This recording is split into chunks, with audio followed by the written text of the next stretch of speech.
our favorite compas have another jam-packed episode of the Four Compas show. In this episode, we will look back quickly to NFL wildcard weekend and then obviously preview the divisional games, divisional playoff games that are coming up this weekend. Plus, time permitting, we will do burial of the week, which obviously is a very interesting. It'll be a very interesting topic that is making the rounds. According to Jordan Schultz, the Giants and John Harbaugh had a very productive meeting today, and both sides will remain in contact, but no deal with the Giants for now.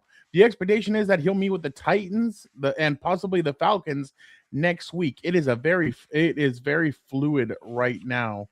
Hilberto, what do you make of what Jordan Schultz just tweeted out? You know what? Honestly, I haven't been able to get it. No, like, it's not even that I'm annoyed because I've been actually ignoring a lot of the coaching stuff. And you know why? Because there's always like a firing every other day. Like, it just doesn't stop. And, you know, I'll shout out my Raiders friend, Rudy, if you're watching, hello. He was messaging me like, okay, what are the Raiders going to do? And I'm like, why would they do anything right now? Everybody's getting fired. Like, I will wait to see who's out there. Matt LaFleur could be out there in a couple of days. So you go from, you know, Harbaugh, Mike Tomlin, Kevin Stefanski, Mike McDaniel. Like, I don't know. You could maybe refresh my memory, Fernando. But in terms of like options, I don't remember a time there were this many good coaching candidates. And then at the same time, like I mentioned, like the ones that are the crappy teams, like the Tennessee Titans and the Cardinals, they're going to end up getting one of the young upcoming names because people are going for the big stars. Like, someone's going to miss out. I still think I think you're right, by the way. Justin Minter going to Baltimore. There's too many smoke signals over there. But you could get like a Chris Shula, you know, maybe a Cliff Kingsbury gets another crack at it. I don't know. But there's just so many names, so many up-and-comers that this might be the year where, like, if you're Tennessee and you're in Arizona, you're like, yes, go get Stefanski, go get Harbaugh.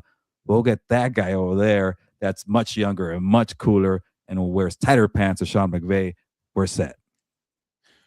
Who do you think hires the younger head coach, the Baltimore Ravens or the Pittsburgh Steelers? Because the Pittsburgh Steelers have a type. They're usually about 35, 36, 37 years old. I don't know if they have a type because, you know, they went from Bill Cowher to Mike Tomlin. I don't know, but they look different to me. I'm not saying a type as in race. I'm talking about a type as in age, like Leonardo DiCaprio.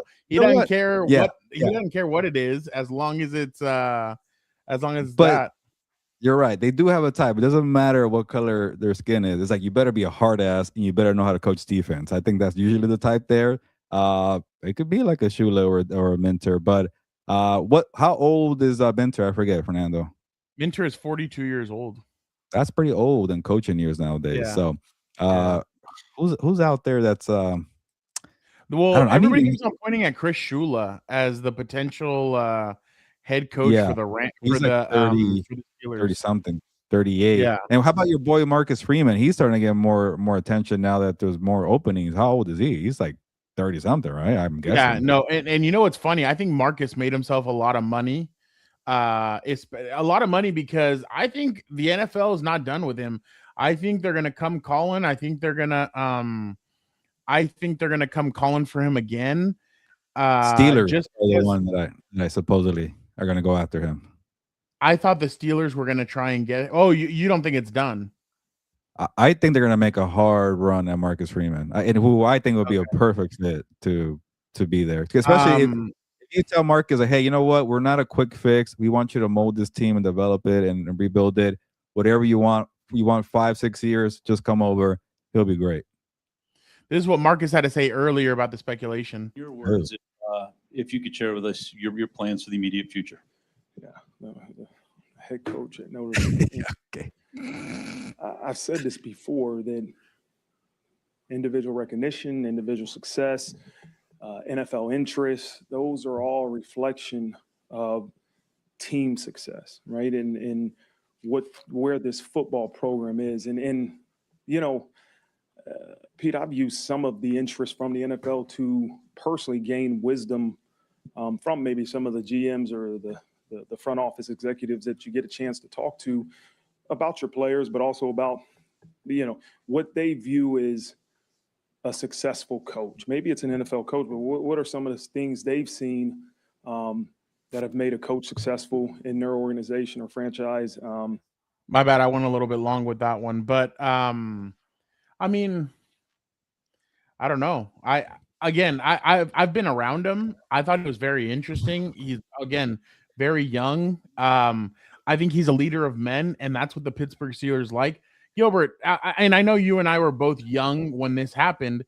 We didn't know who the hell Mike Tomlin was when he got high. Like you're like Mike Tomlin. Yeah, Where the hell did that come out of? Yeah, exactly. So he was with the Tampa Bay Buccaneers. Yeah. You're like, where the hell high did school 2007? Actually, yeah. I was I think I was only a freshman. But you're like wondering like who's Mike Tomlin? Like I remember I didn't know who he was, and now you see what he's become. I think Marcus would be exactly what the Steelers are looking for. I think he would be there for the next 10 to 15 years if need be. But I just don't know if he wants to leave college football. I wonder if he thinks he's not ready to leave it yet. So that's where I think it's going to be interesting. I don't think anybody is done with him. I agree with you. I think people are going to try and throw more money at him, and I wouldn't be surprised if somebody offers a 20 burger at the end of the day. Let me ask you a question, Fran, because I think we might agree here. Because the Steelers' job in 2007, when you had Big Ben and a bunch of Hall of Famers playing on defense. Oh, it was the sexiest. Yeah. I feel like it's not the same appeal anymore. Like I think unfortunately, what Tomlin has done the last 10 years is kind of like, what's the right word? Like made him, I guess, less sexy, and I don't want to say cheapen the brand. Well, but like you've left me with an aging Cam. You've left me with an aging Cam Hayward.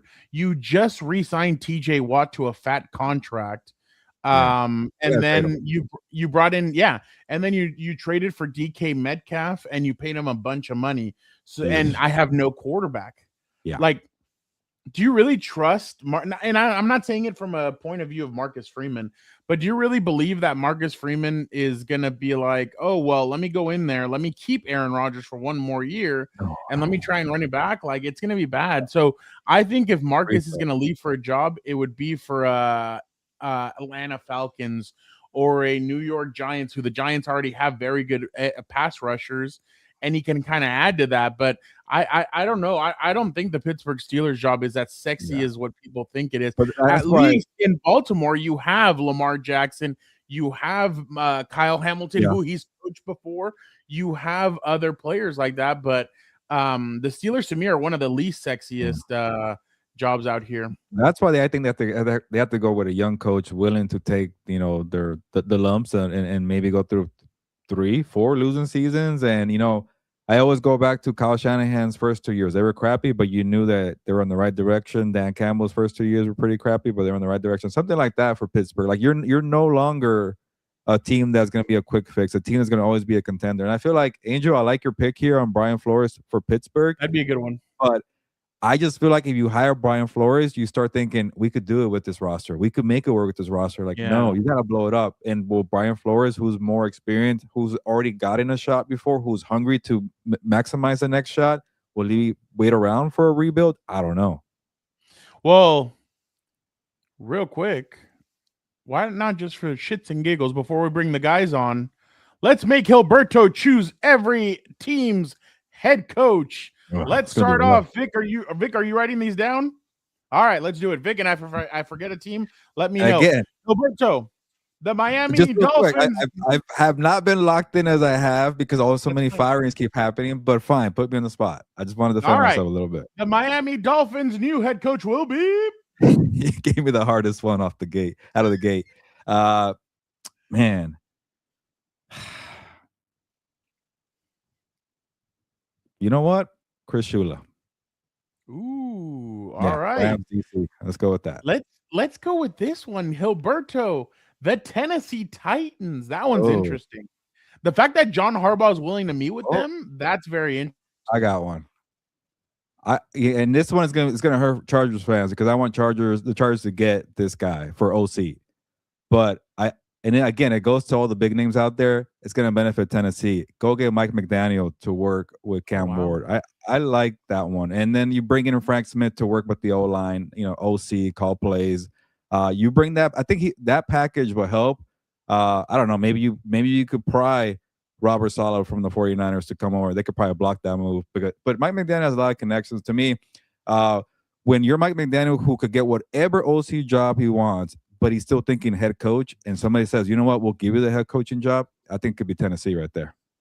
You know, it's funny. That's the perfect combo that I thought for the Chargers, Frank Me Smith too. and Mike McDaniel coming back.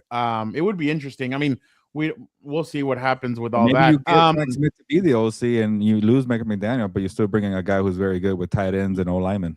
And he knows Herbert. Yeah, and he knows Herbert. You know what? This one's the hardest for me. The Las Vegas Raiders. Yeah, this one, I'm going to go and give my colleague a shout out. Connor Orr has been connecting either Cliff Kingsbury with Davis. Is it Davis Webb, the guy, the OC for the Broncos, to be the OC, or the other way around? It's Webb as a coach and Kingsbury as the OC.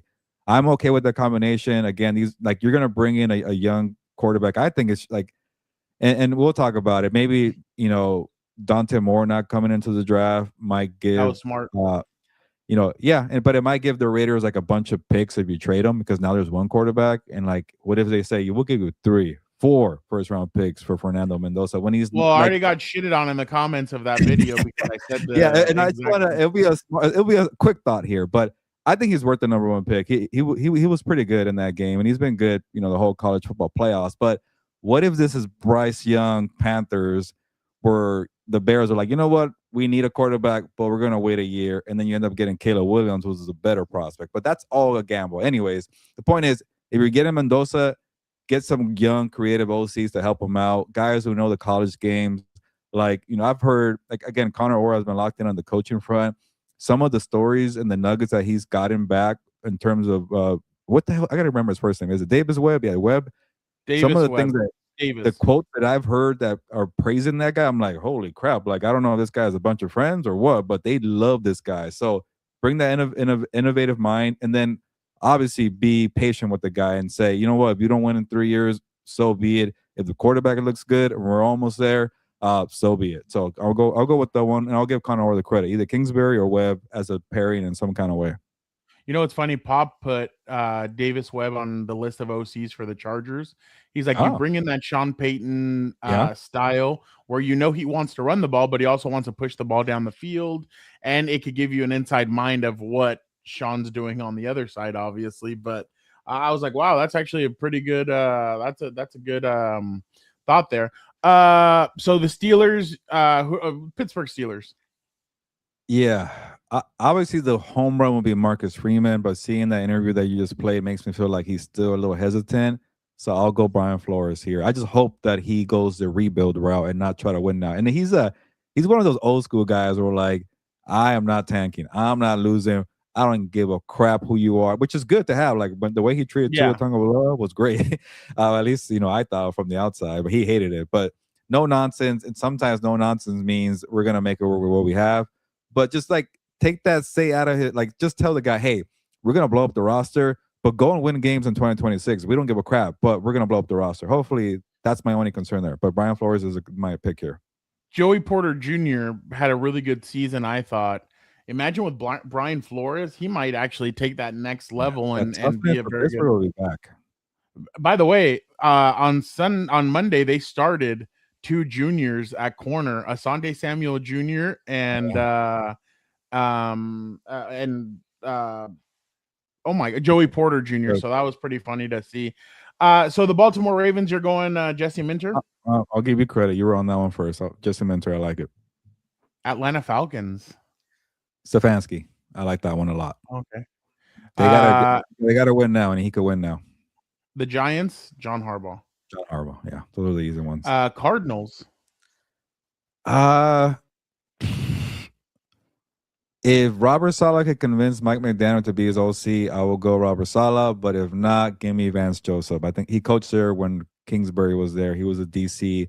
And Connor Orr mentioned that I think whenever he was a DC of the Cardinals and he played Shanahan or McVay, he held them under like 20 points a good amount of time. So he knows the NFC West very well. So I'm okay with Vance Joseph there. All right. Interesting. Yeah, no, we'll get into everything else. Let's get the guys in here and let us discuss I gave you like 2 picks on some teams, Vic, so I'm cheating here. So give me credit. All right, let's get in Vic.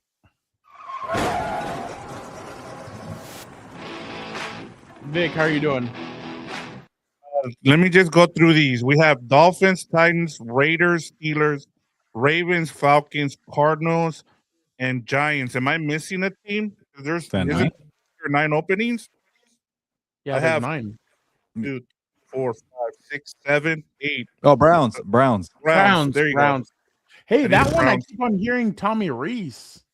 Or the Jim Schwartz. It's like they're going the old Texans route. We're like, you know what? We're going to throw away a year. Which Yeah. they're going to have their David Culley with one of those two guys. So I'm okay with either one. Interesting. That one just seems like they're not trying. It's weird. Yeah. All right. Cool. All right. That's all. I just wanted to make sure we got all of them. You're good. Let us bring in an individual who is probably at his happiest yesterday. When he was at his happiest yesterday, when he got an alert. Obviously, this individual never wants anybody to lose their job, but if they're not doing their job correctly, he thinks you should be shit canned. That individual is Dan and Dago. Oh yeah, here I am. No, Hilberto, you're right. I'm never happy. I'm a miserable prick. Because they can still mess it up next season. So we don't know. We don't know what will happen. So the sting of it from Sunday's still there, still sore. Can you hear me, by the way, or no? Yeah. No, I can't. Okay. I sound good? Okay, good. Yeah. You know, it was a year too late, in my opinion. I just hope the way they fired him was, you know, like that meme from Hard Knocks where the key just stops working for him and the O-line coach. Terrible. Yeah. Terrible. You know, speaking of everyone talking about the Burger King comment, I was thinking about that on the way home. Like, it's just crazy the level of arrogance a little bit from these guys. Like, you have Joe Ortiz saying, you know, well, we won 11 games with this line. It's pretty good, isn't it? Like, my God, you just look dumb. When did he say that? A year ago, Pop asked him at the a year ago tomorrow, because tomorrow's the end of the season press conference. Pop asked him about if there's going to be changes on the offensive line, and Joe Ortiz looks at him. He's like, I think 11-6 is pretty good. Don't you think, Pop? Like, that, so, we did something good, but between and again, and then what set him off too was Bradley Bozeman came out and said he thought he had a solid season. Like, that's crazy to me. Watch the fucking tape, guy. But you know, the other thing is, like, you know, you have Greg Roman. Dan watch the tape every week. I made him do it. Oh, don't even remind me. But then you have. Do you want to go through some? No, I can't watch Sundays. I'll be pissed. But you know, and then you have Greg Roman saying this isn't some Burger King menu. Like, why do these guys think they're in the WWE? Like, just did you hear what he told Keenan Allen? About used to winning or bullshit like that? Yeah, unbelievable. That's what I'm talking about. These comments come back and bite you in the ass. Like, you know, they look at a Saban highlight of him talking trash or jabbing the media, and it's like, but look what he's built. He's established. You know, the one that's going around now is the Kurt Signetti kind of, you know, that highlight reel of all his, like, you know, dog moments or whatever. Yeah. And it's like, he's at least backing it up. Like, what have these guys done? You average less than 15 points a game. You're not a scary offense to anybody. So, by the way, Gilbert, that was another one. They're saying that if Kurt Signetti on Monday wins the national championship, he could want to make the jump over to the Steelers. I don't think so. He's from Pittsburgh. Oh, really? Yeah. Oh, maybe then. Oh, maybe wow. it's a dream job. I don't know, though. The thing, like, for me, seriously, between college and NFL, I feel like college is you have a little bit more control over your destiny, whereas the NFL, you could piss in the wrong hallway. Yeah, you could piss in the wrong room, and you're out of there. Dan? You know, sorry to cut you off, Dan. I'm going to be nice to you. It's okay. Yeah. I love you. We're nice. We're nice. We're nice. We're friends. Exactly. You're amazing. I love you. What about the cheese eating master? Hey, let's say it. Let's all say it on 3. And I apologize for cutting you off. Let's all say it on 3. I love you. I love you, Dan. But actually, I do want to get your thoughts on this. And again, I apologize for cutting you off because I saw a TikTok. You know, I like to be on TikTok every now and then. And I was surprised and also I thought about it, not too surprised, was there was a guy asking all these like, high school, whatever, 4-star, 3-star players, and obviously you coach high school football. And a lot of them said, I don't watch NFL. I care more about college football. And I'm like, what? I thought it was always the other way around. Like you care more about the NFL. And I was like, I don't like who won this weekend. Like nobody had a clue. And I'm like, I guess probably the same, 10 kids they interviewed, and that's a small sample size. So I started thinking, because the NFL is such a hard dream to achieve. And like you mentioned, there's a lot of, variables of where you're going to end up going, where like you have a lot of say where you're going to play college football, and now you can make $1 million doing it. Yeah. Is that what kids are, care more now? Is that NIL and high school, and they don't give a crap about NFL? Is that what it is? Dude, look at Stetson Bennett. He was a 30-year-old rookie. Like when Brandon Weaver, I think that was his name, or no, Brandon Whedon. When he came out and he was a 30-year-old rookie, if you remember, he was only older because I think either he started playing football late, or something like that. Like now you're starting to notice guys trying to cash out in college because, again, you don't know about that next step. Like it's not for sure. Like, I really think moving forward, rookies, if you remember, rookies used to be like what, 20, 21 years old, usually, maybe on average. I don't think, no one could have been 19 because they would have been a freshman. Bo Nix was is the same age as Justin Herbert. Well, there you go. And Herbert's been in the league almost a decade. Yeah. So it's like, I think you're 26. Oh, there you go. And then you're going to start seeing like the Dylan Raiola guy. I think he's already in his 5th year or whatever else. Like, so I can't. It's just crazy Patrick to me, Mahomes, really. Mini Patrick Mahomes. Yeah, it's just crazy. They're both ass, so that's nice. It's just crazy to me how, now the dream isn't necessarily to make it to the NFL, because you could basically do that in college. Like, all these Georgia players, all these, big time program guys. Guy Simpson supposedly got offered $6.5 million to stay in college. Yeah, and I wouldn't doubt it. I don't know really? why. Like, that's crazy. Like he wants to go to the, and I'm like, dude, you need to like be like Dante Moore. Stay one more year. You need it. You can't Fernando Mendoza looks ready. Those guys, neither one of the other two look ready to go. So I think the problem is they think they're going to cash out because it's a weak quarterback class and teams are desperate. But, again, it's the same thing. I tell, I have one of my coaching buddies. He's in college, right? D1, Big Sky Conference, lives out of a suitcase. I told him it's the same thing for me, right? Like on the coaching side, I was like, I really have zero desire to coach at a higher level than high school, because like, to me, living out of a suitcase, traveling all over the place, not being at home, right? Like it's not desirable to me. I have more job security, obviously, at the high school level than I do at any college or big time, program moving up the food chain. So it's like similar in that sense that I prefer my peace of mind and, to have kind of like a steady income and, because realistically in high school sports, you either get fired because you're terrible at your job, or your head coach gets fired and you have to look for a new job. But it's not like as high of a turnover as it is in obviously the NFL and college. So, it's just going to be really interesting to see how much longer these guys stay in. Because also at the coaches convention, here's a little shout out, or here's a little inside scoop that I heard from some college coaches. A lot of these coaches are just surprised at how little football these guys know when they get to the next level. They're just great athletes. And it's like, I think that translates further into the NFL because these guys don't have time to build programs. And with the transfer portal, you really don't have time to, build FBI, build schemes. You kind of have to be ready to win now or you get the boot. So Dan's taking his journalism classes seriously. That's what I do here. I don't have I know I wear the Charger hat, but I was very unbiased, I think, Saturday or Sunday. And Fernando would agree. Just because I'm not wearing the journalism shirt doesn't mean it's not on my heart. And I'm always unbiased, baby. So I'm always By the way, journalism. Since you're saying positive things, can we get something positive about the cheese-eating bastard? If I can say my truth, the cheese-eating bastard is a very good friend when he's not trying to be an asshole. So there you go. Did Roberto freeze or did he go to sleep? Yeah, it looks like he fell asleep. That's actually crazy. Man. That's actually crazy. A picture of that. Dude, I was looking at him. I'm like, did this MFer just fall asleep while I'm speaking? Like, that's crazy. That's crazy. Anyway.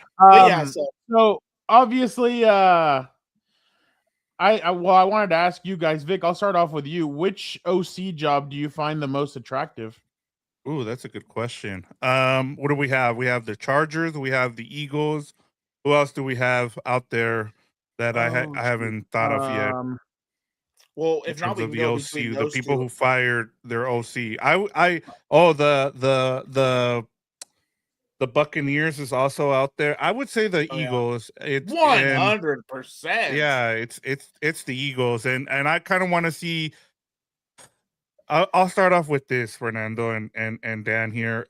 If I'm Nick Sirianni, I'm freaking pissed, right? Like, look at everything I've done for this franchise. Like, I get it. I understand that Howie Roseman is gonna get 100% of the credit here, no matter what happens, right? But I feel like what Nick Sirianni has done, I think should be applauded. And where's the fourth stooge? He'll be back. I'm sure he's having I just Wi-Fi noticed that's your issues. picture. That's funny. But I just like, how long of a leash are they going to give him? I like, he just won a Super Bowl, and they're like, well, let's fire him. There's other people who might be available that might want this job, like John Harbaugh and other guys. So to me, like, I get it. He made a terrible decision to, promote Kevin Patullo to offensive coordinator. But look, like, and he's not gonna get credit for the DC there just because Howie Roseman brought him in. So like Vic Fangio. So I just feel bad for Nick Sirianni, no matter what. Like, and I was gonna ask you guys about the whole CEO coach. I thought he was going to be Doug Peterson 2.0, to be honest. I thought they were going to shit can him a year after winning the Super Bowl, but they at least chilled out. Yeah, so I would go with the Eagles. By the way, if you guys are wondering what a certain individual thinks about who should be the next OC of the Eagles, let's bring on Dan's favorite guy. Greg Roman only needs one good receiver. Oh, he does not. God. He can't even utilize two. When TJ bring TJ on the screen, please. TJ laughing because he knows it's real. Remember the San Francisco 49ers. They had Vernon Davis. They had Delaney Walker. They had Anquan Bolden. And then that year they also had Randy Moss, but he was a 35-year-old Randy Moss. When Greg Roman was with the Ravens, he had Hollywood Brown. Greg Roman only needs one, but he had Mark Andrews. Roman only needs one good receiver. Quentin Johnson had a career year this year with Greg Roman. He just needs one. That is so silly. And what is Jalen Hurts capable of feeding? One good receiver. He's not capable of feeding both. When A.J. Brown was getting stupid busy, Devontae Smith wasn't. Devontae Smith getting stupid busy, A.J. Brown not so much. So if you have Greg Roman, you maximize Saquon Barkley. Remember, Frank Gore, crazy busy under Greg Roman. You maximize Saquon Barkley. I think now Jalen Hurts. Barkley? I don't know who this is. Get this garbage off the screen. My God, this guy's an idiot. Can't he go with his former Fox co-host out somewhere already? Okay, no, we're not bringing that up. I didn't say a lie. Oh, this is hilarious. Do y'all think I can be a head coach? Really think I have a Ravens shot at the Ravens job because Lamar loves me? Reg Goman, that's hilarious. So what he's saying basically is that Greg Roman should be the offensive coordinator of the Philadelphia Eagles. I don't know if he's saying it because we all know every time the Eagles have made it to the Super Bowl, a member of the Chargers staff and a former offensive coordinator of the Chargers goes over there. Oh, I see where. And they end up winning it or win. So in 2017, they had Frank Reich. Oh, in 2020, when they played the Chiefs, they had Steichen. Then they had Kellen Moore when they won it. So that's been three Super Bowls they've been to, and all three a former offensive coordinator of the Chargers is their OC. But I think that's such an asinine comment because when you look at those teams, like those offensive lines were stacked. The Niners offensive line with I think it was Joe Staley, and I can't remember who else they had, but they were dominating the trenches up front with that. Well, that's what they're saying with the Eagles. He would have a great offensive line. Well, that's why I'm saying when you have great players, they'll make you look great. That's what this guy did. Oh, the Rams OC or the threaded eyebrow fuck has that one locked down. What's the Lions had OC job is open too, by the way. Yep. Yeah, and the Commanders also. So if I'm yes, you reminded me. If I am Dan Campbell, if I am let's see who else. If The I Commanders. if I'm the Eagles, actually, I would probably go get Brian Daboll, because Brian Daboll worked really well with Josh Allen, and he had a really good quarterback run game, some RPOs and stuff like that, if I remember correctly. I think that would be a good fit for him because he's very creative at those things. I think, if I was the Lions or the Chargers, I would get more Mike McDaniel, because he comes from the Shanahan tree. And the Shanahan tree, if you remember, he hasn't had really mobile quarterbacks. I mean, he had I think he was the OC during RG3 and all that stuff. But since he's been a Niner, it's been Brock Purdy, Jimmy Garoppolo, guys who are pocket passers. So I think it would be very, it would behoove them to try and go get him, it might be a bidding war. It might be a bidding war. And I think personally also, I think Mike McDaniel and Daboll, it'd do them a little bit of good to take, a year of coaching rehab and OC somewhere personally. But what do I know? You know what? And that's what I was thinking, Vic, also what Dan just mentioned. Dan, if we can get you more in the middle, because how do you want me to do this? Just scoot over? Okay. Yeah, there you go. All right.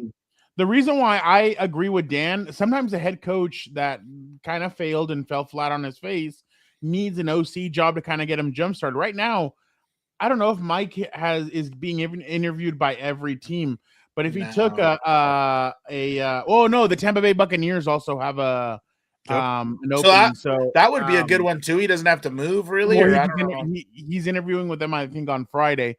But if he went to Tampa Bay, the Chargers, Philly, or Detroit or Washington, all 5 of those jobs are really nice, to be honest. But if he goes to any of those 5 next year, he's going to have the team of his choice. He's going to be able to dictate where he goes, especially if he succeeds. So that's because, who knows? Maybe the Kansas City job is open in a year with Andy Reid being almost 70 years old. Go ahead. Can I give you guys a name that actually used to coach with the Chargers? Is and you won't have to replace him anytime soon, and that would be Frank Wright. If I'm the Eagles, go get and that's the other thing, guys. I think we need to start having a conversation about going forward is about the Gilbert. Let me bring him on. Gilbert and his Wi-Fi. There he is. I'm back. There he is. That's crazy. You can afford a great living room with a piano, and you can't get some decent Wi-Fi, my guy. It's fake. and we didn't get canceled while I was gone, right? Because somebody else. No, cancel. No. Okay. I don't say anything. I don't. And so what I was gonna say, Gilbert, we're talking about some of the OC jobs out there, and Fernando showed a clip of Emmanuel Acho saying that Greg Roman would be a great OC for the Eagles, just because every time they gone to the Super Bowl, it's been a former Charger. And I was bringing up the fact that a guy that would be perfect that was used to be a former Chargers coach was Frank Wright, because he's not going to go anywhere. He's not going to get another head coaching job. But I think the bigger thing here too to kind of start talking about is about the CEO head coaches. You want to go and get an OC, because if not, you're going to have to continue to replace. You look at a place like the Seattle Seahawks with Mike McDonald there, he's going to have to continue to replace his OC, just because, they're not going to stay, especially if they do well. Same thing with the D'Amico Ryans. And so that's kind of the disadvantage. And then when you have a CEO head coach, that's the same thing. You're having to replace coordinators all the time if you're not going to do any of the play calling. So I think that's something that owners are starting to look at. The passing game coordinator from the Rams, what's his name? It is Nate Scalise. I think that's how you say it. Wow. How do you spell that last name? That's SCHAALSHES or something like that. Yep. You got it. Yeah. But go ahead, Gilbert. I was gonna say, I got to talk to him maybe 10 months ago, and nice guy and very insightful stuff. And then we just started shooting the I can say shit, right? Shit. Yeah. Because I'm like, dude, I told the guy, dude, I spoke to your guy, Jalen Noel or Jalen O, at the NFLPA rookie premiere. I'm like, that guy was really nice, and he's like, yeah, that guy's the best. And when you started talking about all the guys that he helped recruit and coached with at Iowa State, I'm like, damn, it was like Breece Hall and Jaden Higgins, and got to work with Brock Purdy. I'm like, damn, a lot of playmakers came out of Iowa State in the last 4 or 5 years, and he was part of that. And supposedly he was going to take over for Matt Campbell. Like, they knew right away this guy's going to be legit. And then Sean McVay said, no, I want to work with that guy. And so far, I know he doesn't get a lot of the credit because he's not the OC, but this might be Matthew Stafford's best career season. I could be wrong there, but he's going to win his first MVP probably. And he's the pass game coordinator. He incorporated Devontae Adams. He got the 13 personnel. He got Kobe Parkinson to have a freaking a monster season, which came out of nowhere. So, yeah, when we were doing that coaching hire guessing game, Fernando, I probably should have thrown his name out there. But I think teams are going to be more hesitant to say, like, you know what, you weren't an OC. I think maybe they will be willing to skip a step for a guy who worked under McVay because that's all the rage. But I think he might have to wait he might have to wait a little bit, I feel like. I think he's going to take an OC job somewhere. Yeah. You got to call plays. Yeah. No, I completely agree. You might go with Chris Shula. Like, remember how when Raheem Morris left, he took one of the coaches with him? Yeah. I think you might see the same thing with Zach Chris Robinson Shula. is actually interviewing with the Detroit Lions, I guess, tomorrow. I saw that. For their OC? Yeah. Yeah. Oh, yeah. Yeah, I mean, again, that's why, Black Monday super fascinating because what's funny? What did I say? I just I forget if you hire him, you get 2 third-round picks, which is always a funny rule to me. But yeah, that counts for a passing game coordinator too to OC. Yeah. I don't know. Does he get promoted? It's a minority. Yeah, it doesn't matter what position you could be the janitor, I guess. Hell yeah. So, in other words, again, let me start my business. I'll be your Rooney Rule guy. Just fly me out. That's Antonio Pierce is the Rooney Rule guy this year. For the I know, I saw that. And the Falcons. He's the Falcons gig too. Yeah. I don't know. I don't know if you saw this one. And again, don't take me too seriously because I saw this on Twitter. But some people were talking about David Shaw supposedly getting a shot in an OC job because I think the Lions this year were 5th in passing or whatever. I think he interviewed with the Tampa Bay Buccaneers for their OC job. He's been like a long tenure Rooney Rule. I feel like I was gonna say that's where I was going to. But he always gets He's an interview. stealing my business. Yeah, you don't you remember 2 years ago? He interviewed for the Chargers. Yeah, I remember that. And the Raiders. He's never come close to these jobs. No. I was going to ask you, by the way, Hilberto, what we did before you came back, resurrected from the dead. What do you think, if you were an OC, which of the openings would you want? Do you have one, you think? Bucks, Chargers, Lions, Eagles, Commanders, and Eagles. Damn. Oh, yeah, it's pretty good, too. Well, no, the Commanders hired David Blau. They already replaced. Oh, that's right. Oh, yeah. Another former quarterback. Yeah. We're just gonna keep it consistent there for Jaden Daniels. But man, am I wrong to say Chargers because of Justin Herbert? That's what I care about. Like I don't want to work with Jared Goff, but they have a lot of it will be Lions or that's Chargers. The thing. Yeah, that's the thing. Like for me, that's what we were talking about right now. I know I found that hilarious too. Like for me, seriously, when you look at just plain offense, I would rather have the Lions or the Eagles. I know it's a disadvantage because of the quarterback. Yeah. I mean, not everybody is the son of Odin, even though he's getting hated on. That's okay. I'd still take him. Also to produce in Philly right away. Well, yeah, but like, come on, you have Saquon, you have like a lot of weapons that you can, and you have an O-line. Like the biggest problem is that they were probably too predictable. They couldn't keep guys healthy because Lane Johnson was out most of the year. They missed Mekhi Becton. Yeah, well, ship him to Timbuktu or to Philadelphia. I don't care where. Get him out of here. I want the extra 10 mil. Get him out of here. He's stealing money from the organization. I have a name for you guys that I forgot about, and I wonder how much he was missed there with the Eagles. But actually, a former player of Jim Harbaugh is it Kabita Pritchard? He ended up going to the Stanford Cardinal, and I wonder if he was someone that the Eagles wanted to keep. But when you take a head coaching job for your alma mater, it's kind of hard to keep him around. That's my ultimate goal, dude. Yep. I wonder. No, I was go gonna ahead. say I'll give you an answer. I'll go Detroit because I don't know how Jim Harbaugh is like. He's never had boss? huh? As a boss? Well, that too, but like he had his friend Roman who were like he knew what he was gonna get. You know, like you're gonna run the football, right? Cool, I'm out of here.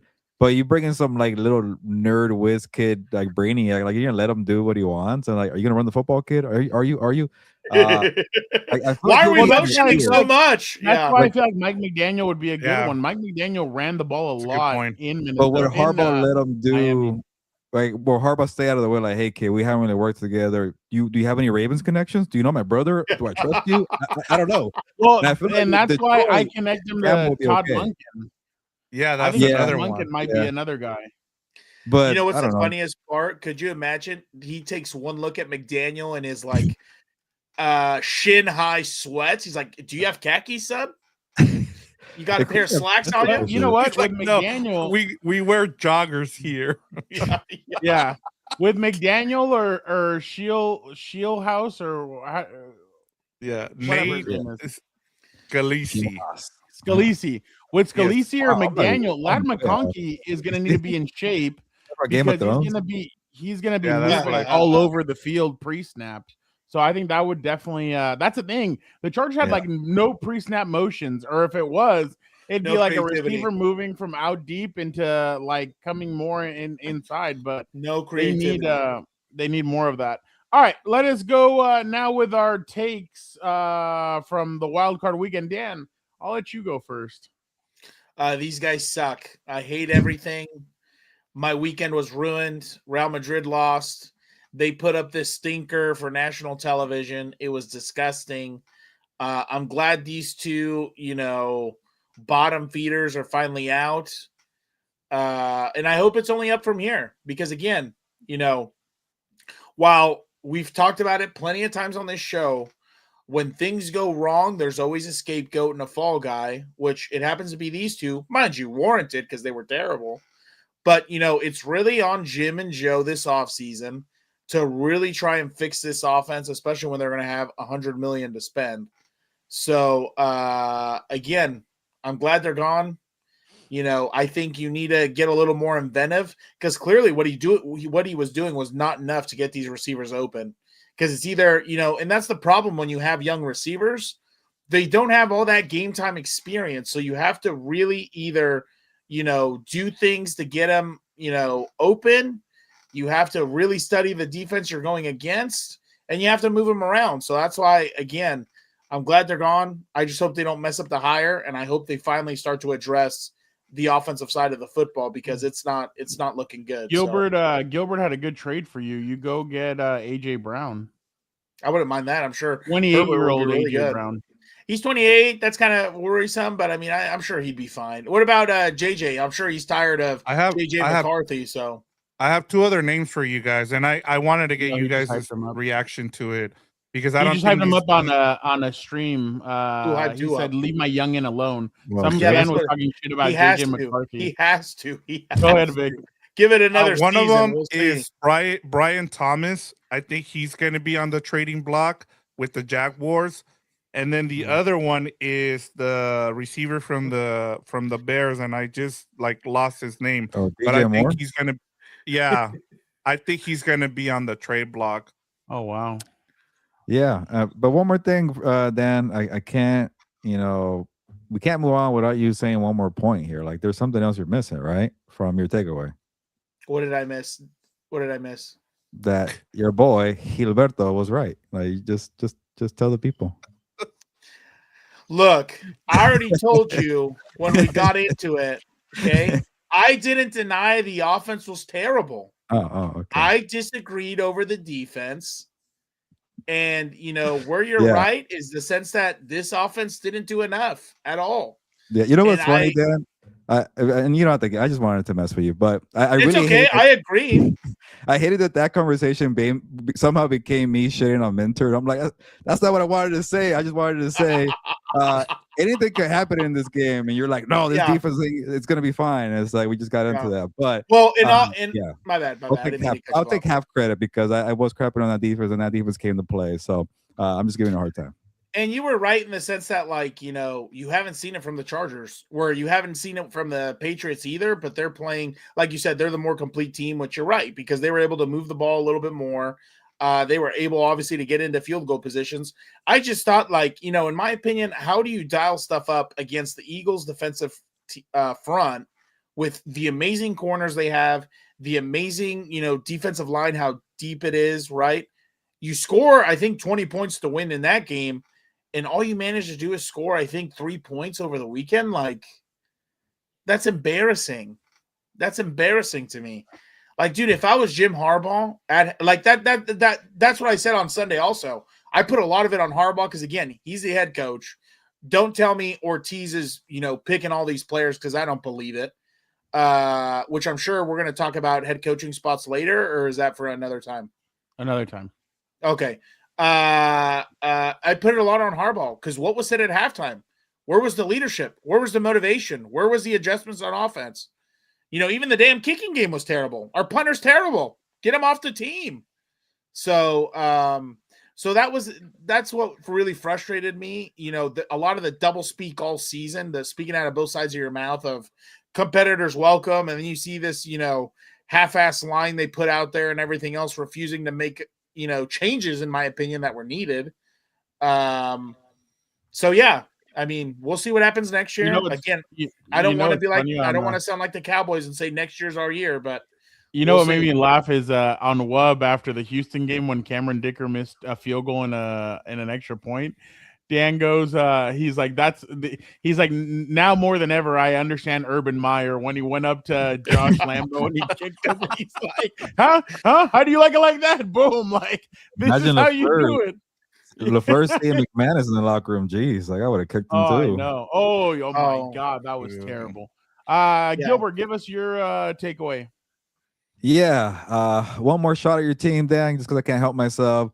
The Pittsburgh Steelers scored more points than the Chargers. They got 6 points. They lost 30-6 on this very good defense. And my God, CJ Stroud, I defended him his rookie year, but he's been terrible. Very bad. Yeah, very bad. But this is my Super Bowl pick. But I'm telling you, this defense is like legendary status. Like they might be good enough to carry this team. When your quarterback is that bad, your star receiver goes down in the second half, and you still win 30-6. Yeah, I think we're due for one of these like Legion of Boom type of defenses. Maybe I'm just talking out of my ass. Let me know, Dan, you're good at that. But maybe because they don't have a cool nickname and people are not paying attention. Like it's not Legion of Boom or No Fly Zone, whatever. But like they're freaking good, man. Like they like 2 defensive touchdowns. Yeah, they those touchdowns defensively in the fourth quarter changed the whole game. It's like, all right, CJ, you're not gonna do anything. Let's just do it ourselves here. That scoop and score there for Sheldon Rankins. There was a pick six, man. Big man. You got what was that? Oh, big man, but yeah, big man rumble. There was an edge. They have star edge rushers, star cornerbacks, star safeties. You know, what's that guy? I can't pronounce his name. The guy who almost murdered Trevor Lawrence, Aziz. That is a tough SOB right there. And like, I think I saw the clip on SportsCenter where is it Van Pelt or Scott Van Pelt was like, "Hey man, like you know, I forgot what the hell was that, but he pretty much said like, like people are overlooking us, but people said Mike Tomlin is." You know, undefeated on Monday Night Football, and look what happened. So we're here to break records or whatever. I forgot what I ruined the whole thing, but I was like, man, this guy like he knows what people are saying, and he's trying to set the tone for this defense. But anyways, I feel like they're pretty damn good. They're gonna probably like what you saw what the Chargers did to Drake May. I think pick it up a couple more notches for Houston against Drake May. They are that good. I want to see Buffalo and Houston and the AFC title game just to see Allen again against that defense and may the best team win. But Denver's still pretty good overall. I'll keep mine short. I'm just rambling here. They're freaking good. Texans defense is damn good. I really agree with you. They just take the heads off of people. I'm just interested to see how they're going to be able to keep all this together, especially because guys are going to be due pretty soon for contract extensions. So that dude. The one on the left hand, on the opposite side of Derek Stingley, that kid is. Go ahead. Yeah. Go ahead. Sorry, I'll let you finish because I the guy that is impressive to me on that team is Jalen Pitre, the guy that wears like the big old helmet thingy. Jalen Pitre, and he's gonna be a second round pick. He's up for a contract. Like that guy, like one of the things that I enjoy about watching this defense is you think you have a little dump off and you might go for a couple yards, but man, these guys are or for about 10 yards and they swallow everything up. They're the best tackling team I've seen in years. Like that's the most impressive thing. The fact that they can just tackle in the open field.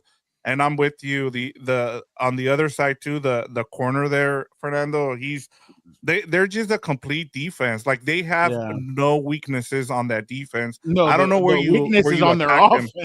Yeah, Their offense is so bad. By the way, Dan, real quick, you're in a giving mood. You were saying very nice things earlier. The cheese eating bastard might have not been here. Dan, why don't you say what you said about him earlier? He's a great friend when he's not trying to be an asshole. So there you go. Good no, but I agree exactly with what you guys are saying. That defense is very good. That's why in the thing I put Texans D equals LOB because it kind of does remind. I think they're a better. I think that that guy number 4 on the opposite side, he reminds me a lot of what Brandon Browner was supposed to be for the Seahawks. Oh yeah. If you remember, the original LOB was Brandon Browner, and Brandon Browner used to take guys' heads off. I remember I was when I was interning in 2014, Chargers played the Patriots, and he took out Ladarius Green. He had a nasty. They had to send him to the hospital, but Brandon Browner just laid him out, and they kicked him out of the game and everything. I can't say it. Sorry. Yeah. By the way, fun fact on Brandon Browner, he went to my high school. Oh, really? Yeah. Oh, wow. I didn't know he was from LA. But yeah, I agree. I'll go next, and then Vic, you can finish us out. I think Buffalo's resilience can take them all the way to the Super Bowl. I mean, they are a resilient bunch. They've lost a lot of guys to injuries. They're getting Ed Oliver back supposedly probably this weekend. They have other guys that they might be getting back as well, but they also lost Gabe Davis. They've lost other guys. I really feel like, and again, I hate that every time I listen to somebody from the national beat or whatever, the first thing that they say is, well, there's no Lamar, there's no Joe Burrow, there's no Patrick Mahomes. The only one I'm going to accept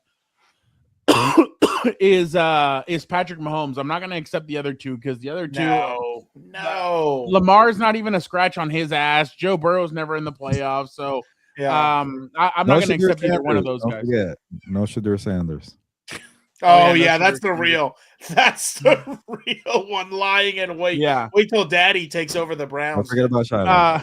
Don't forget about Shiloh. Yeah. Oh yeah. Oh, the Browns would shine Shiloh real quick. But again, I really feel like the Buffalo Bills, I feel like they have a little chip on their shoulder.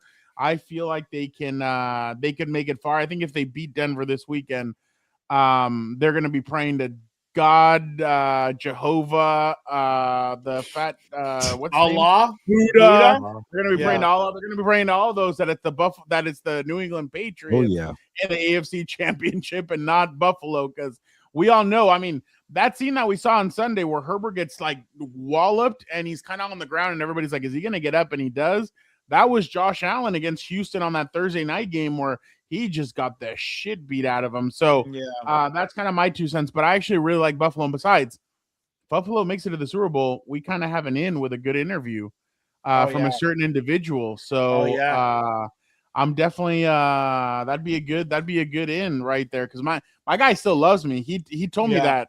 He told me he still loves me. So I appreciate him all the time. But Vic, go ahead. Huh? I was like, cool. I was like, oh, both sides. Just clicked in my head. That's my guy. That's my guy. That's my guy. So your internet's slow, your brain's slow. What else do we have to fix? I was like, Stevie Johnson, but he doesn't play there anymore. Hey, Stevie's a good friend of ours. Hey, friend of the show. You probably will be there. Yeah. I guess Stevie. A Buffalo Super Bowl would be pretty fun on Radio Row, by the way. Huh? A Buffalo Super Bowl at Radio Row would be pretty fun. Oh, you want to see Haley Steinfeld? That's why. She won't walk around, but it will be a lot of characters there. We'll need to bring a table. I hate this guy.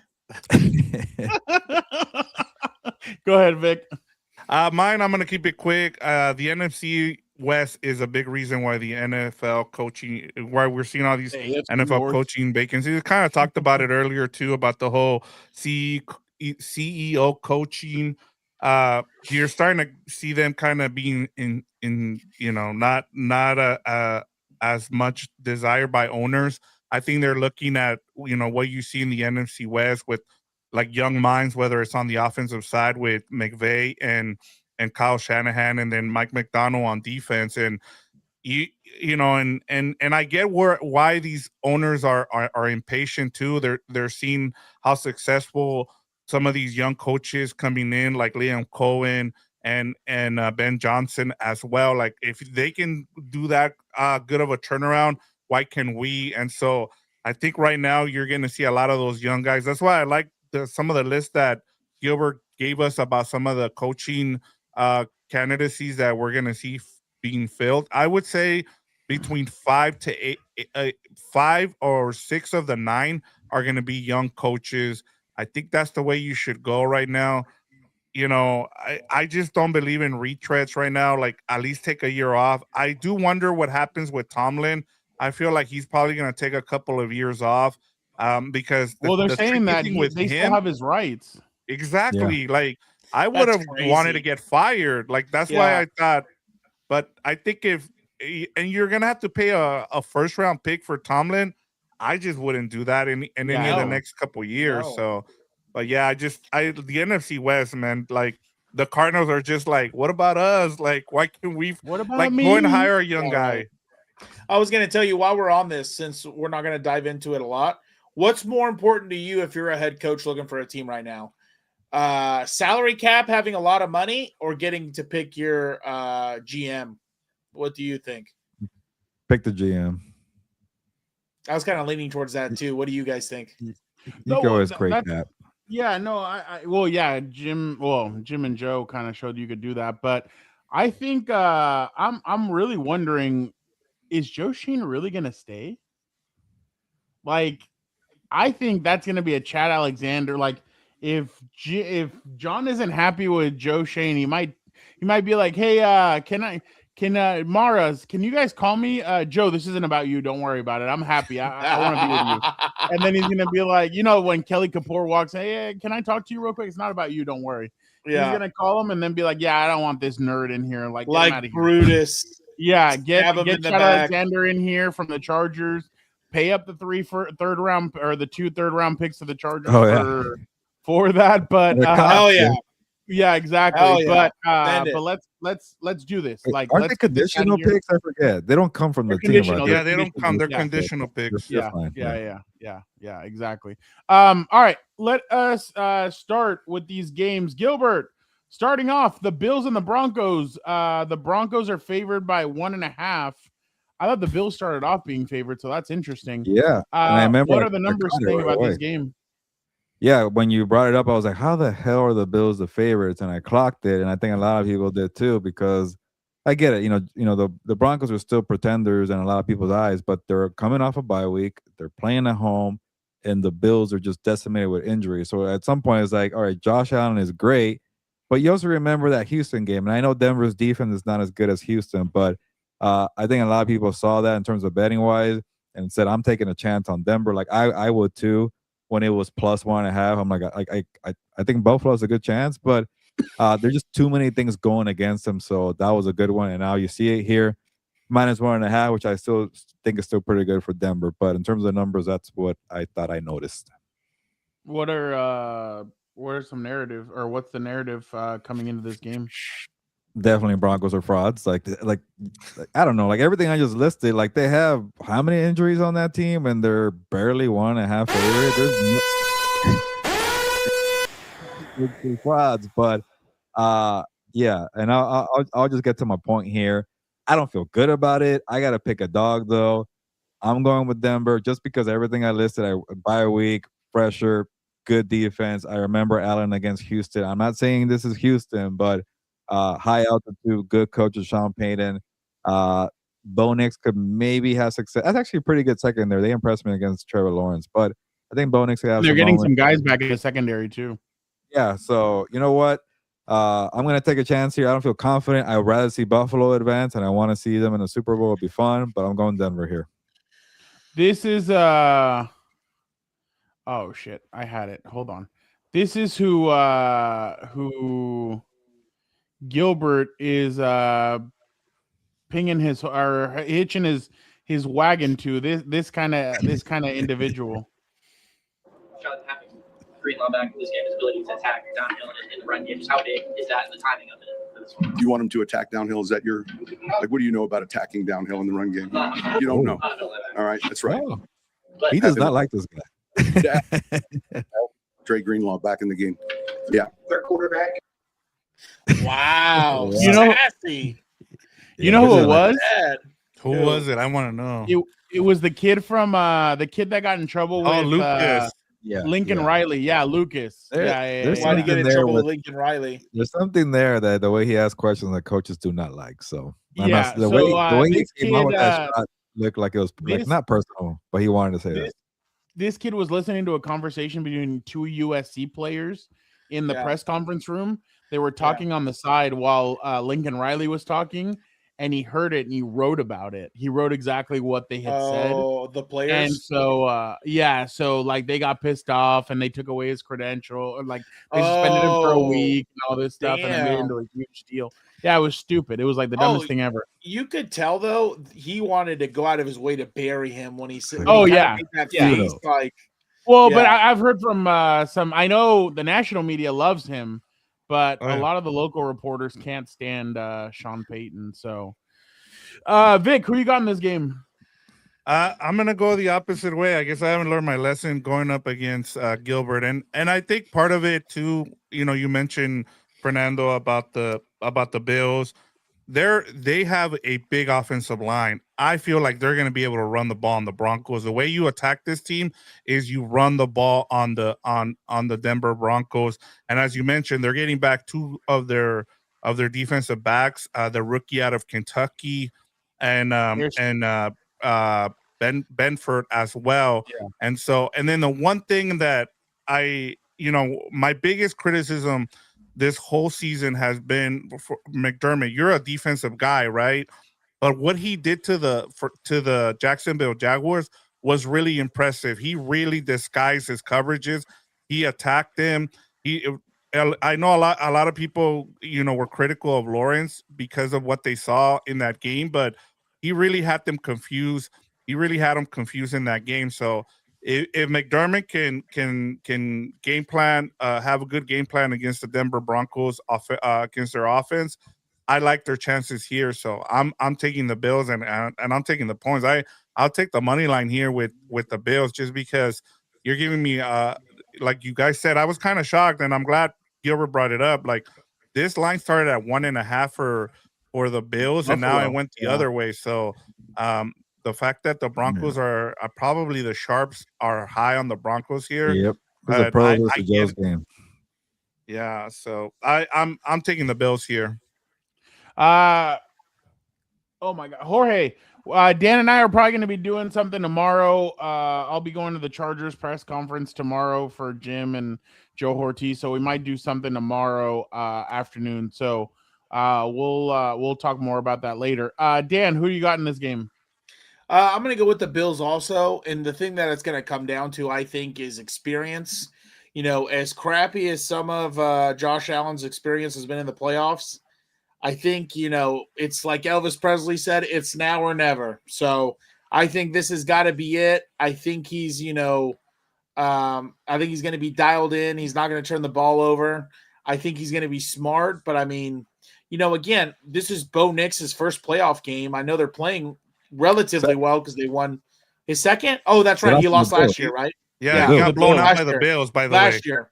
Yeah, that's right. So I think the biggest thing also is I know Josh is on the road, and it's loud at Mile High, especially during playoff times, right?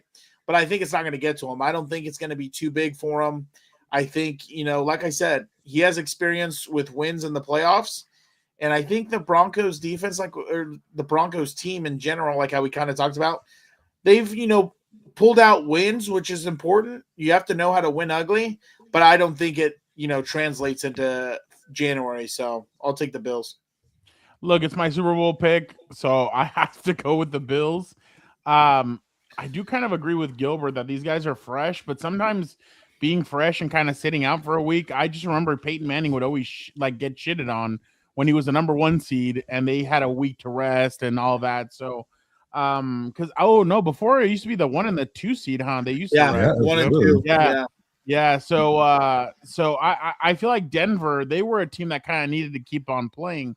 I don't think a week off does them well. I agree with Vic in that James Cook is going to be very key in this game. If James Cook can run all over these guys, that's going to really throw them off. And then I've noticed that the small, shiftier receivers give Denver trouble. Like PJ Washington from Jacksonville, he gave them all the trouble that they could have. And tight ends also kind of are an issue for that defense. So Kincaid and Knox are going to be huge, are going to have to be huge in this game. But I agree with Dan in the other sense is that I'm going to go with the experience and Bo Nix still doesn't have the experience and I thought he really struggled, especially in that final game against the Chargers. I thought he struggled. I thought he struggled against Jacksonville. I even thought he still struggled against Green Bay, but they ended up pulling that game out. But yeah, I'm just going to go. I'm going to let Gilbert be a lone wolf and go. Lone wolf. Woo! That was terrible. You love the attention, so that's why we give it to you. I was 5-1 last week, so yeah. Damn. Let's go 49ers at Seahawks. Can the 49ers continue the magic run that they're on? Hilberto. Seattle's a 7.5. That's a massive point spread, and shout out to Victor for taking the 49ers on the points last week. I'm getting to the point where I'm done overlooking this team. There's no way they're gonna be. They could be blown out, but it's a divisional matchup, third time meeting them. I get no Kittle. I get maybe Warner. Maybe he's practicing. I don't know about that one. But no Bosa. They just don't belong in this divisional matchup. But to me, I'm done counting out Shanahan. I will take the points here. And yeah, that's the narrative too. I know you're gonna ask me that, Fernando. Sorry, jumping ahead. Nobody's giving this team a shot. Nobody believes in them, even though they just beat the Eagles, a physical team. Christian McCaffrey is so fun to watch, but he's a headache for defenses. So I get it. We just saw this team get shut down by the Seahawks in Week 18 on a Saturday night. It was a snoozer. But I think it's going to be closer. I will take the points, but I'm not taking them to win. I think Seattle finds a way, even though Sam Darnold's my one and done guy. But I don't know. Maybe I'm also overlooking 49ers. I just wish they were playing a different team for me to get my Sam Darnold one and done. But whatever. Sam Darnold goes to the NFC title game. I'll give him a lot of respect. I'm going to back him up here. Maybe I'm jinxing them. Who knows? Give me the Seahawks here.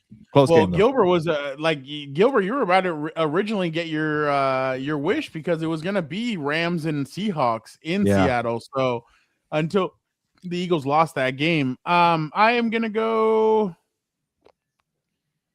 Yeah, I'm going to have to continue. I'll say. No, you know what? I'm going to go out on a limb. I'll say the moment's too bright for Sam Darnold. Ooh. I'll say Fred Warner plays. Oh, and I'll say he knows it's now or never. He plays, and I'll say for some, I don't know how, but I think they pull it out. I'll go 49ers. Vic. I'm joining you here with the 49ers, and I'm going to give you a couple stats here. In the last 22 years, the 49ers have either made the playoffs.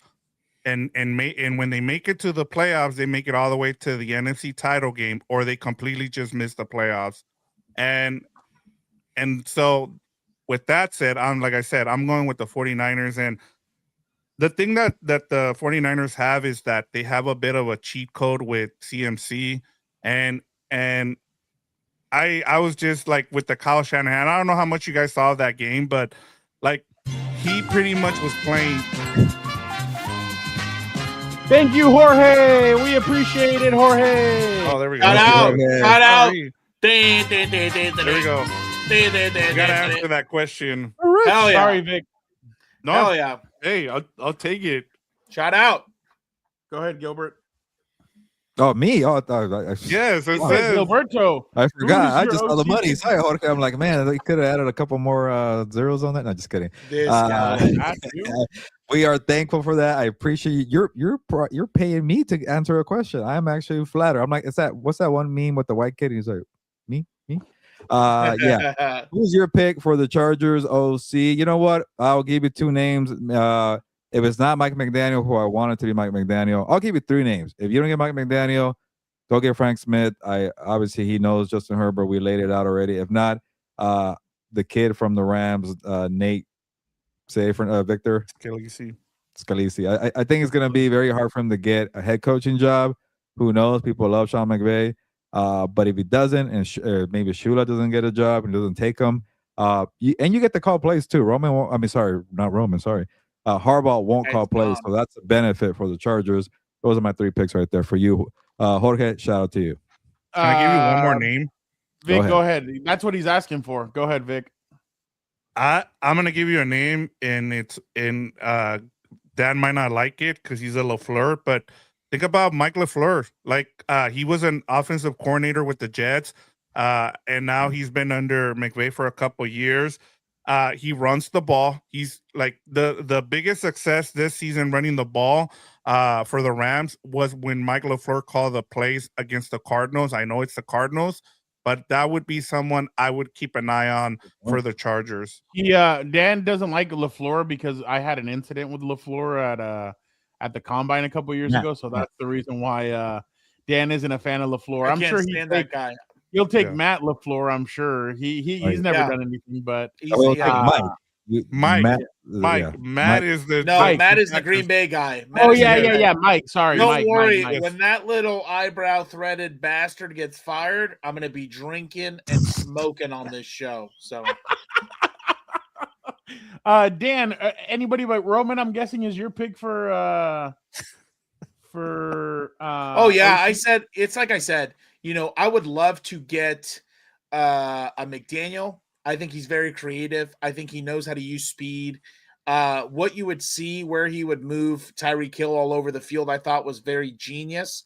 There's times where he'd put him, behind the offensive lineman and have him run his route from there. That way they kind of would lose him with the motions. I think he would be really good. I'm sure Daboll would be good. He just makes me a little bit worried because of I don't want Herbert running the football at all. Yeah. I'm not saying Herbert's fragile, but he's been hurt plenty of too many years in a row, in my opinion. So you need a guy who's not going to run them. What other names did we say? There was someone I'm missing, I think. Kingsbury.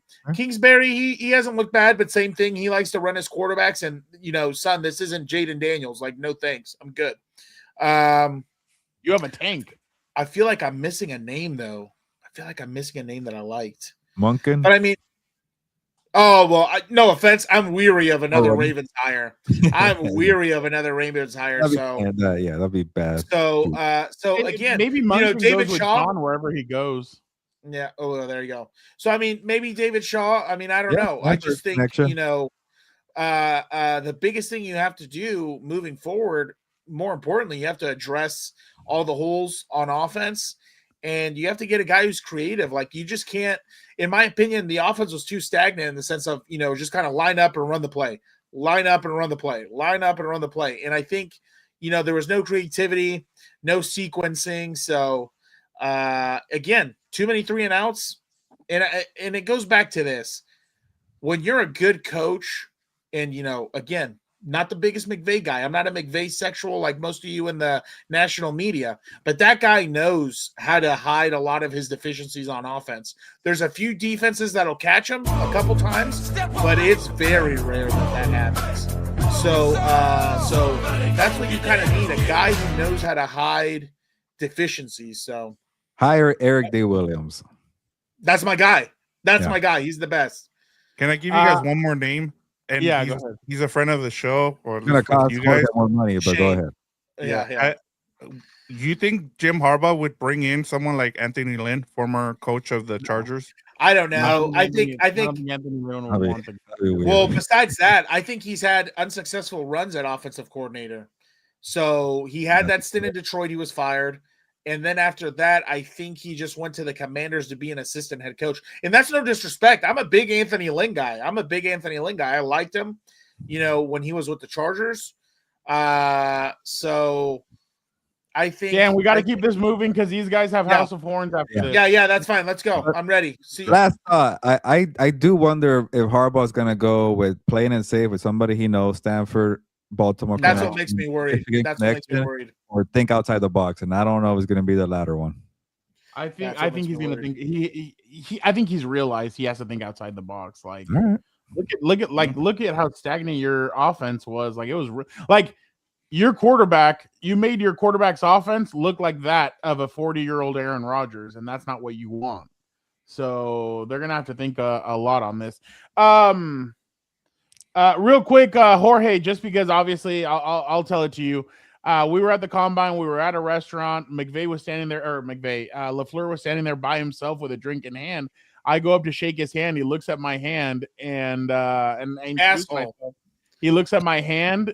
He looks at me and then he walks away from me. Asshole. So that was the incident. So I can't wait. They put the cheese on their hats and pitchforks and torches. Go get his ass. Run him out of town. Make your pick, Dan. Make my pick for. Oh yeah. I'll go. I kind of want to stay consistent and go Niners, but because of the experience, but I won't be boring.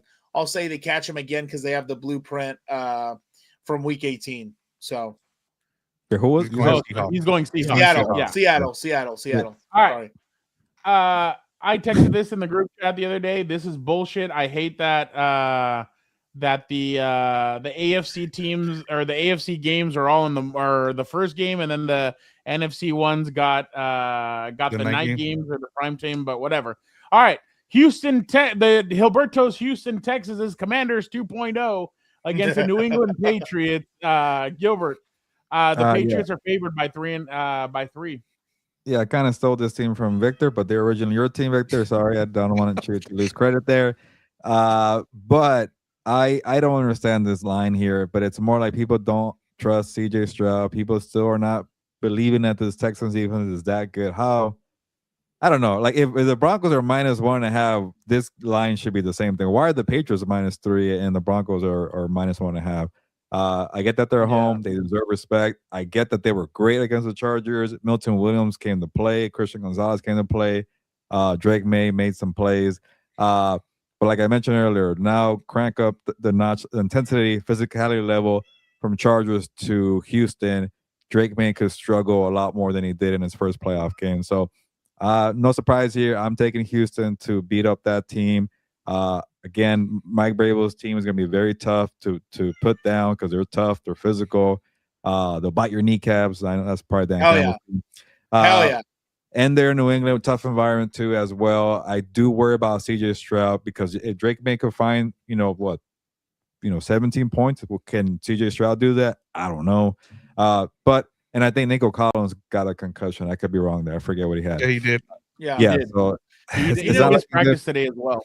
You know what was the craziest part either? Also, like CJ Stroud was going off the field talking trash to Steeler fans, and it's like, my guy, you had 4 turnovers. Yeah, like, what are you talking about? I was like, I get it. You won 30-6. But let's not forget what happened before the 2 defensive touchdowns. But yeah, I'm going with Houston. That's like the Eckler first down when we're losing 63-7. Like, what are we talking about? Oh my God. What was going through his mind in that moment? We need to ask him one day. I'd love to get that guy in studio. You know why? I'd never even ask him about him. I'd ask about the wife and the Colts. That's all I'd ask her about. This guy's an asshole. Fernando laughing at something else, and I can't figure it out. He is. Yeah. Anyway, so who are you taking? The Texans? I got Houston. Okay. Right. Next. I'm gonna go with Houston as well. It's like CJ Stroud. You know how you have a group project and like someone does all the work, the defense here. Like CJ Stroud, he just showed up and got an A here. But I'm going with the Texans, as Gilbert said. I just read the comments from Jorge. I think that's what it was. Yep. No. Eric Bieniemy would be terrible. Nobody wants him. Yeah, I was gonna say no thanks. Hey, the Why don't cheese we went get- down the toilet when he left. All right. Why don't we get Matt Nagy while we're at it too? I can't believe that name's circulating for a head coach. Like, did we forget what he did in Chicago? Like, Tennessee might get him. Hey, what about? Oh, by the way, did you see that? Did you see the Eberflus video from Brian Schottenheimer? I still have to watch it. I He bookmarked goes, it. I haven't guys, seen it. everybody, please send Eberflus a text. I've been there where I get fired and nobody texts me. Please send them a text. Like it was on the Hard Knock. I guess the last Hard Knocks just came out. Oh, that's And nice of them. they show. Like, they didn't show you when fire they him? fired Well, I guess him. Jerry Jones Yeah. did, but Yeah. Oh no, it was Jerry. We all know Jar. that. Jar. You know what? I was shit last week with my picks. I'll be shit again. I'll go with the Patriots. Oh, Yeah, I'm going to take New Yeah. England at I'll home. just That one's for you, Brock. did we go opposite Um, in every game, Fernando? Jesus, you hate me. Yeah, Yeah, we you did. Yeah. No, I think we did. The 49ers one, honestly, it was just like I don't know. I don't know why I did that. Yeah, Denver's Dan, playing, because they're doing House of Horns, you and I have one more pick to do. Dan, are you taking this individual or Sean McVay? Look at this individual. On the victory. Oh, my Oh, my goodness. Don't worry about the goodness. nails, Dan. Don't worry about the nails. That is like, I can't even say what I want to say. Like, that is the most No. That is the most unintimidating, stupidest thing I've ever seen. Like, it would have been cool At if least he was Patrick like, Mahomes. At least No. Mahomes is like no, he's a crybaby. Okay. And I'm not trying to use a certain He word I doesn't paint like. his nails. Yeah. Okay, well, obviously, and that would be the bare minimum for a man. No offense to anybody, like, but again, like, just so unintimidating. Like, I don't think he's a leader. Like, you know, you see some of his interviews and his talks, and I'm like, you're not a stoic, dude. You're lame. No one buys that. So, Oh my god. Oh, okay. That's hilarious. Hey, you can start all that right. and get it going viral. Who do Jorge. you guys got though? Oh, who is it? Bears. Bears, Rams. Oh, that's right. McVay survived. Oh, I'll take McVay. They have the experience. Fernando. I think I saw that Matthew Stafford is 1-9 in cold weather games. Wow. I don't know how this game's gonna be, but I want Rams and I'm done with Caleb Williams. I need Rams and 49ers for the another- NFC Championship again.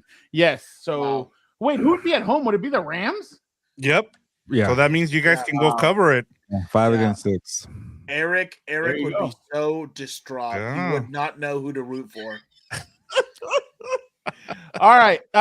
We just want to thank everybody so much for checking out another episode of the Four Compas Show. We were going to talk about another topic, but we got long-winded, and these guys have to do House of Horns. Not a good coaching talk. We'll talk about it next week.